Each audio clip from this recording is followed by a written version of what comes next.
ఓం శుభంకర్యే నమః. వక్రతుండ మహాకాయ సూర్యకోటి సమప్రభ నిర్విఘ్నం కురు మే దేవ సర్వకార్యేషు సర్వదా. ఆదిత్యాయ చ సోమాయ మంగళాయ బుధాయ చ గురుశుక్రః శనిభ్యశ్చ రాహవే కేతవే నమః. గురుబ్రహ్మా గురుర్విష్ణుః గురుర్దేవో మహేశ్వరః గురు సాక్షాత్ పరబ్రహ్మ తస్మై శ్రీ గురవే నమః. శ్రీ మహాగణాధిపతయే నమః. ఆదిత్యాది నవగ్రహ దేవతాభ్యో నమో నమః. అస్మత్ శ్రీ గురుచరణారవిందాభ్యాన్ నమః.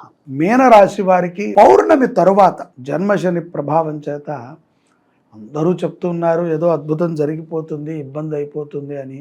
ఆ టెన్షన్ ఎక్కువ మంది తీసుకుంటున్నట్టున్నారు. మేము ప్రతిసారి చెప్తున్నాను, అంత టెన్షన్ ఏం పడక్కర్లేదు, చాలా బాగుంటుంది.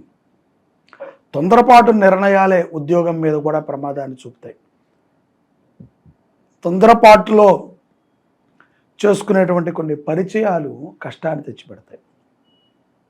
ముఖ్యంగా మీనరాశి వారు స్త్రీలతో జాగ్రత్తగా ఉండండి. నూతన పరిచయాలు ఉపయుక్తము లేదు, లాభము లేనటువంటి పరిచయాలు. ఉద్యోగంలో మార్పు అంటే అక్కడే ఆ మార్పే కొంత ఇబ్బందిని తెచ్చిపెడుతూ ఉంటాయి. స్థానచలనం ఉంటుంది, కానీ అది కూడా మీకు లాభాన్ని చేకూరుస్తుంది. ఇక వ్యాపారస్తుల విషయంలో తీసుకోవాల్సిన జాగ్రత్తలు ఏమిటి అంటే, వారు తమ వ్యాపారాలను చక్కగా చేసుకుంటున్నారు, మంచిగా వారు వెళుతున్నారు. వాడిని చెడగొట్టేటువంటి వాళ్ళు తయారయ్యారు. ఇక్కడ మీ చుట్టూ కొంతమంది మిమ్మల్ని పీక్కు తినేటువంటి వాళ్ళు తయారయ్యారు. వాళ్ళని గ్రహించండి, వాళ్ళతో జాగ్రత్తగా ఉండండి. అవివాహితులకి వివాహం అయ్యేటువంటి సమయం గోచరించింది. సంబంధాలు మెరుగుపడతాయి, మంచిగా వివాహాది శుభకార్యాలు జరుగుతాయి. ఇక ఆరోగ్యం పట్ల ఎలా ఉండాలండి? ఆరోగ్యం పట్ల దృఢమైనటువంటి విశ్వాసం కలిగి ఉండాలి. ఎటువంటి రోగం వచ్చినా సరే 3వ రోజు లేచి మీ పని మీరు చేసుకుంటారు. స్త్రీ పురుషులు ఇరువురు మీనరాశి వారు రోగాన్ని కూడా పక్కన పెట్టి వర్క్ మీద మీరు శ్రద్ధను పెట్టి చేయటం అనేటువంటిది గొప్ప విషయం. ఇక ఎటువంటి వారితో విభేదాలు వస్తాయి? మేము ఎటువంటి వారి దగ్గర జాగ్రత్తగా ఉండాలి అంటే, ఆప్తులతో. పాపం ప్రతిసారి మీ కష్ట సుఖాల్లో మీతో ఉన్నటువంటి వ్యక్తులతో కొంత విభేదపడుతూ ఉంటారు. ముఖ్యంగా పెద్దలు, భర్త లేదు, భార్య ఒక్కతే ఉంది అంటే, తల్లి ఒక్కతే ఉంది, 2 పిల్లలు, 1 పిల్లవాడు ఉంటే, మీరు మీ అమ్మగారిని చూసుకోవాల్సిన బాధ్యత మీది. మీనరాశి తల్లి అయితే గనక, అమ్మ మీరు చాలా జాగ్రత్తగా ఉండండి. ఎప్పటికైనా ఎటువంటి విషయాన్నైనా మీరు విని జీర్ణించుకున్నటువంటి శక్తి మీకుంది. అంత దృఢమైనటువంటి మనసు మీకు పరమాత్మ ఇచ్చాడు. కానీ ప్రతిసారి కూడా కుమారుడో మీవారే, కానీ వారు చేసేటువంటి తప్పిదాలను ఎక్కువసేపు మీరు కప్పిపుచ్చలేరు. కాబట్టి వాళ్ళ మానాన వాళ్ళు బతుకుతారు, మీరు పట్టించుకోవద్దు. మీనరాశి తల్లులకు నేను చెప్పే మాట ఇది. ఎందుకంటే విభేదాలు పుత్రుల ద్వారా సంభవించేటువంటి సందర్భాలు ఉన్నాయి. తస్మాత్ జాగ్రత్త. విద్యార్థులు ఎటువంటి జాగ్రత్తలు తీసుకోవాలి అంటే కనుక, ముఖ్యంగా మాంసాహారాన్ని మానివేయాలి విద్యార్థులు.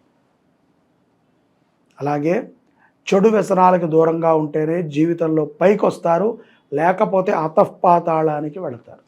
ఈ 2 విషయాలు గుర్తుపెట్టుకోండి. మీరు అనుకున్న దాంట్లో, మీరు డాక్టర్ అనుకుంటే డాక్టరు, లాయర్ అనుకుంటే లాయరు, ఆ సమయానికి సంపద వస్తుంది, వృద్ధి చెందుతారు. కాన్ఫిడెన్స్గా ఉండండి. సంపద, డబ్బు దేని మీద పెడితే మీనరాశి వారికి లాభం చేకూరుతుంది అంటే, భూమి, అలాగే షేర్ మార్కెట్టు, అలాగే వడ్డీ వ్యాపారం బాగా కలిసి వస్తుంది, చేయొచ్చు. విదేశాలలో ఉన్నటువంటి మీనరాశి వారు ఏం జాగ్రత్తలు తీసుకోవాలి? విదేశాలకి వెళ్ళాలనుకున్నటువంటి వారికి యోగ్యమైనటువంటి సమయమే. కొంత వేచి ఉండండి, మంచి కాలం వస్తుంది. మీ ప్రయత్నం అయితే మీరు చేయండి. ఈ నెలలో వీసా స్లాట్స్ ఉన్నటువంటి వారికి వీసా రావటం తథ్యము, అన్నీ బాగుంటాయి. అంతే తప్ప నేను చెప్పాను కాబట్టి మీకు వీసా రాదు. మీకు అన్ని పత్రాలు ఉండి మీరు వెళ్ళేది కూడా నిజాయితీ అయితే ఎక్కడైనా సరే మీరు సాధించగలుగుతారు. విదేశాలలో ఉన్నటువంటి వారు కూడా కొంత ఇరుగు వారితో పొరుగు వారితో జాగ్రత్తగా ఉండాలి. ఊరికనే గొడవ వాతావరణాన్ని తెచ్చుకోవద్దు. వడ్డీలకు ఎవరికి వ్యాపారానికి అక్కడ మీరు డబ్బు ఇవ్వకండి. షేర్ మార్కెట్లో పెట్టండి. నమ్మకంగా మీ డబ్బు మీకు కనబడుతూ ఉంటుంది. మీ చేత్తో అక్కడ విదేశాల్లో ఉన్నటువంటి వారు స్త్రీలు డబ్బు ఇచ్చినట్లయితే తిరిగి రావడం కష్టం. అలాగే బ్లాగ్స్ చేసుకునేటువంటి వారికి కూడా మంచి లాభం మీనరాశి వారికి. ఇక్కడ భక్తిపరముగా ఏ విధంగా ఉంటారు వాళ్ళు అంటే చాలా మంచి భక్తి కలిగి ఉంటారు, స్త్రీలు కానీ పురుషులు కానీ. ముఖ్యంగా పిల్లలలో కూడా భక్తిని రప్పించండి. మనది అవసరం. మన పిల్లలకి ఆధ్యాత్మికమైనటువంటి ఆలోచన అవసరం, దృఢత్వం అవసరం. ఇతరులలో ఆ యొక్క దృఢత్వం ఉంది కాబట్టి వాళ్ళు ఒక యూనిటీగా ఉన్నారు. ఆధ్యాత్మికమైనటువంటి భక్తిని మీ పిల్లల్లో కనిపించండి. అలాగే పరధర్మము గొప్పది కాదు అని నేను అనట్లా, కానీ మన ధర్మమే గొప్పది. విశ్వసించనివ్వండి. ఒకళ్ళు విశ్వసిస్తున్నారు కదా అని చెప్పి నువ్వు విశ్వసించకు.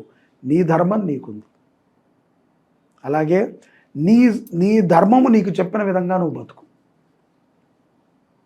వాళ్ళ ఇంటికి వెళ్ళి భోంచేయద్దు అనట్లా, మన ఇంటికి కూడా వాళ్ళు రావాలి. చాలామంది ఇతరులు ఈద్ ముబారక్కో లేకపోతే క్రిస్టియన్ ఫంక్షన్స్ ఏవొచ్చినా వాళ్ళు స్టేటస్లో పెట్టుకుంటూ ఉంటారు మన హిందువులు, వాళ్ళది పండగ ఉంది అని. మన శ్రీరామనవమి, మన ఉగాది వాళ్ళు ఎవరైనా పెట్టుకుంటాం మనం చూసామా?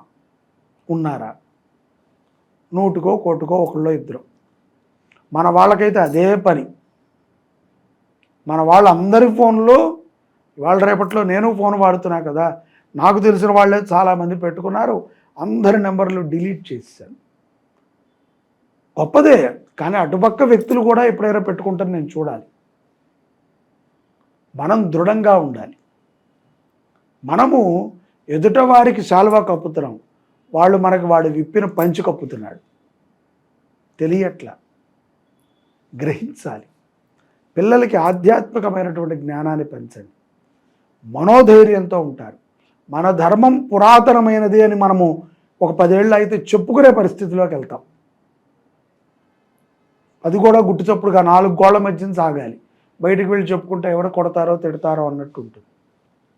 కాబట్టి మన పిల్లలే రానున్న తరాలకి ఆయుధాలు. కాబట్టి మన పిల్లలకి నేర్పించండి. ప్రతి వారము 2 సార్లైనా 3 సార్లైనా పిల్లలు గుడికి వెళ్ళాలి. ఆధ్యాత్మిక పరంగా వాళ్ళకి నేర్పించండి. కొంచెం మెడిటేషన్ చేయి, ఇంట్లో ఉంటే పూజ చేయి, బయట ఉన్న రోజుల్లో అది ముట్టుకోకు, ఇవన్నీ చెప్పండి. అవసరం ఇప్పుడు ఏమో అక్కర్లేదండి అని అనకండి. ఇప్పుడే కావాలి. ఇంకెందుకు మీరుండి పెద్దవాళ్ళగా. డబ్బు వస్తుందండి, కుక్కరే కొట్టినా డబ్బు వస్తుంది ఈ రోజుల్లో. ధర్మం రావట్లా. నీ వల్ల ధర్మానికి అపచారం జరగకూడదు. మీనరాశి వారి బాధ్యత తీసుకోవాలి. అలాగే పౌర్ణమి తరువాత ఉద్యోగస్తులకు కానీ వ్యాపారస్తులకు కానీ చక్కటి లాభాలు ఉంటాయి. చింతనని మార్చుకోండి, మీ ఆలోచనని మార్చుకోండి. క్రూరమైనటువంటి ఆలోచనలను చేయకండి. ఫస్ట్ ఇల్లు బాగు చేసిన తర్వాత బయట బాగు చేయండి. బయట బాగు చేసిన తర్వాత అపార్ట్మెంట్ బాగు చేయండి. అపార్ట్మెంట్ బాగు చేసిన తర్వాత బయటికి రండి. అంతే తప్ప ఫస్ట్ బయట వాడు హీరో, ఇంట్లో మాత్రం వాళ్ళ పిల్లలకి హనుమంతుడు శివుడు తప్ప వేరే భగవంతుడు తెలియదు. ఒకటో తెలుసు మనకి, జై శ్రీరామ్ అంతే. రామో విగ్రహవాన్ ధర్మ అంతే. గట్టిగా వాడు కన్వే చేస్తే అటు వెళ్ళిపోయే మనస్తత్వాలు మనవి. అలా ఉండకూడదు. ఆధ్యాత్మికమైనటువంటి భక్తి మీద శ్రద్ధని పెంచుకోండి. మీనరాశి వారు అది ఎంతో ఫలితాన్ని ఇస్తుంది, ఎంతో జాగృతిని చేస్తుంది మనని. ఈ మాసములో దుర్గా ఆరాధన, శివారాధన ఒక మంచి పరిహారం మీనరాశి వారికి. అలాగే ఆధ్యాత్మికం మీద మీ పిల్లలకి అవగాహన నేర్పించండి. వినరండి కాదు, వినాలి. వినరు అంటే వినేవాడి దగ్గరికి తీసుకువెళ్తుంది పరమాత్మ. వాడు ఓపికగా వెంటబడి మరీ చెప్తాడు, అది వింటారు. ఆ వెంటపడే తత్వం మనకు కావాలి. మనం వదిలేసాం పిల్లల్ని, పట్టుకోండి. వాళ్ళే మంచి సనాతన ధర్మ ఆయుధాలు. జై శుభంకరి. సర్వే జనా సుఖినో భవ.